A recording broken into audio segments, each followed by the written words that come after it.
संत कबीर या मौलाना कबीर, दोनों संप्रदाय के करीब हैं कबीरदास। नमस्कार, आप सभी का स्वागत है द वायरल हिस्ट्री के इस खास प्रोग्राम में, जहां आपको इतिहास के बेहद दिलचस्प किस्सों से रूबरू होने का बेहतरीन मौका मिलता है। तो आइए शुरू करते हैं आज एक नई पेशकश के साथ। हिंदू कैलेंडर में ज्येष्ठ महीने के शुक्ल पक्ष की पूर्णिमा को कबीर जयंती के रूप में मनाया जाता है। कबीर का जन्म संवत 1455 की ज्येष्ठ शुक्ल पूर्णिमा को हुआ था। कबीरदास को कबीर साहब या संत कबीरदास भी कहा जाता है। इनके नाम पर कबीर पंथ संप्रदाय प्रचलित है। इस संप्रदाय के लोग इन्हें एक अलौकिक अवतारी पुरुष मानते हैं। अंधविश्वास खत्म करने के लिए छोड़ा शरीर। संत कबीरदास ने अपना पूरा जीवन काशी में बिताया, लेकिन जीवन के आखिरी दिनों में वे मगहर चले गए। ऐसा उन्होंने मगहर को लेकर समाज में फैले अंधविश्वास को खत्म करने के लिए किया था। दरअसल मगहर के बारे में कहा जाता था कि यहाँ मरने वाला व्यक्ति नरक में जाता है, और कबीरदास ने इस अंधविश्वास को खत्म करने के लिए मगहर में ही 1518 में शरीर छोड़ दिया था। अंधविश्वास और आडंबर के विरोधी संत कबीर शुरुआत से ही अंधविश्वास, ढोंग, पाखंड और व्यक्ति पूजा के कट्टर विरोधी रहे। संत कबीरदास जी समाज में फैले आडंबरों के सख्त विरोधी थे। उन्होंने लोगों को एकता के सूत्र का पाठ पढ़ाया। वे लेखक और कवि होने के साथ साथ समाज सुधारक भी थे। उनके दोहे इंसान को जीवन की नई प्रेरणा देते थे। उन्होंने अपने पूरे जीवन काल में मानव को एक समान रहने और सद्भाव बनाने का प्रयास किया। सामाजिक कुरीतियों को खत्म करने में उन्होंने अपना पूरा जीवन मानव सेवा में व्यतीत किया और अपने जीवन के अंतिम समय तक इसी प्रयास में लगे रहे। निर्गुण ब्रह्म के उपासक कबीर ने एक ही ईश्वर को माना। वो धर्म पूजा के नाम पर आडंबरों के विरोधी थे। उन्होंने ब्रह्म के लिए राम और हरि आदि शब्दों का प्रयोग किया, लेकिन वे सब ब्रह्म के ही अन्य नाम हैं। उन्होंने ज्ञान का मार्ग दिखाया, जिसमें गुरु को सबसे ऊपर रखा। कबीर स्वच्छंद विचारक थे। बता दें कि कबीर ने जिस भाषा में लिखा वो लोक प्रचलित और सरल थी। दोनों संप्रदायों से मिलता था सम्मान। मगहर में कबीर की समाधि भी है और उनकी मजार भी।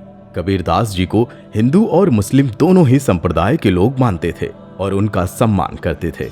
मान्यता है कि मृत्यु के बाद कबीरदास के शव को लेकर विवाद हो गया था। हिंदू कहते थे कि उनका अंतिम संस्कार हिंदू रीति से होना चाहिए, और मुस्लिम कहते थे कि हिंदू नहीं बल्कि मुस्लिम रीति से अंतिम संस्कार होगा। इन सब विवादों के बीच कहा जाता है कि जब उनके शव पर से चादर हटाई तब लोगों ने वहां फूलों का ढेर पड़ा देखा।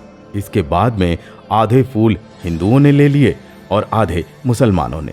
मुसलमानों ने मुस्लिम रीति से और हिंदुओं ने हिंदू रीति से उन फूलों का अंतिम संस्कार किया था। हिंदू मुस्लिम पहचान से परे थे संत कबीरदास। पाथर पूजय हरि मिले तो मैं पूजूं पहाड़, ताते यह चाकी भली पीस खाए संसार।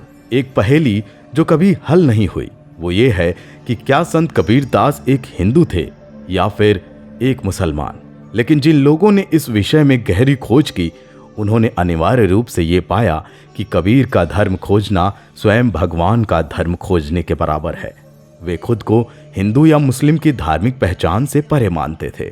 लोगों द्वारा एक दूसरे को ये विश्वास दिलाने की परस्पर कोशिश रही कि कबीर एक मुसलमान या हिंदू थे, लेकिन शायद ही कभी उन्होंने उनके संदेशों को समझने की कोशिश भी की हो। हालांकि उनका जन्म एक मुस्लिम परिवार में हुआ था, लेकिन वे धर्म की पारंपरिक परंपराओं से परे थे।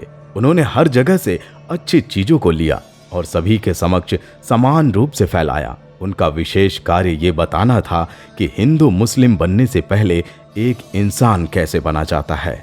कबीर का मानना था कि ईश्वर उस व्यक्ति के साथ होता है जो धार्मिकता के पथ पर चलता है, पृथ्वी के सभी प्राणियों को अपना स्वयं का मानता है।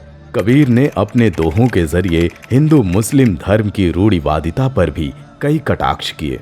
कांकर पाथर जोरी कै मस्जिद लाई बनाए, ता चढ़ी मुल्ला बांग दे क्या बहरा हुआ खुदाए। जिसका अर्थ है कंकड़ पत्थर जोड़कर मस्जिद बनाई और उस पर चढ़कर मुल्ला बांग देने लगा, यानी जोर से खुदा को पुकारने लगा। कबीर पूछते हैं कि खुदा क्या बहरा हो गया है जो उसे इस तरह से जोर से पुकारने की जरूरत पड़ती है। कबीर के अनुसार भगवान हृदय में है, उसका स्मरण मन में करना चाहिए, आडंबर से दूर रहना चाहिए। संत कबीर ने अपने दोहों के अंदर इंसानियत के बारे में भी बताया है।